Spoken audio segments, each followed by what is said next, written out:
Քրեական ոստիկանության Երևան քաղաքի վարչության թմրամիջոցների անօրինական շրջանառության դեմ պայքարի բաժնի ծառայողները հերթական օպերատիվ տեղեկությունն իրացրին փետրվարի 23-ին ժամը 17-ին Մայրաքաղաքի Հալաբյան փողոցում ձերբակալվեց Դավթաշենի բնակիչ 36-ամյա տղամարդ, իսկ Նորաշենում ձերբակալվեց նույն թաղամասում փաստացի բնակվող 25-ամյա երիտասարդ, երկուսն էլ տեղափոխվեցին վարչություն։ Դավթաշենցու խուզարկությամբ մոխրացած հետքերով կաթուցիչից բացի հայտնաբերվեց 2 տոպրակ, մեկը լցված 63 գրամ մարիխուանայով, մյուսը նույն թմրանյութով լցված 25 փաթեթով, որոնց ընդհանուր քաշն ավելի քան 78 գրամ էր։ Նորաշենցու խուզարկությամբ նույնպես հայտնաբերվեց 2 տոպրակ, մեկում 5 գրամ, մյուսում կպչուն ժապավենով 20 փաթեթ, մարիխուանայի նմանվող զանգվածներով։ Նախաձեռնվեց քրեական վարույթ։ Դատարանի որոշմամբ խուզարկություններ կատարվեցին նաև նրանց բնակության վայրերում։ Նորաշենցու տանը հայտնաբերվեց 1 կիլոգրամ 113 գրամ մարիխուանայի, 2 գրամ շոկոյի նմանվող զանգվածներ, նաև մարիխուանայով լցված 36 փաթեթ, իսկ Դավթաշենցու տանը հայտնաբերվեց 182 գրամ մարիխուանա։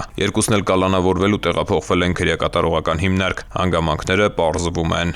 Ծանուցում հանցագործության համար մեղադրվողը համարվում է անմեղ, քանի դեռ նրա մեղավորությունն ապացուցված չէ քրեական դատավարության օրենսգրքով սահմանված կարգով, դատարանի օրինական ուժի մեջ մտած դատավճռով։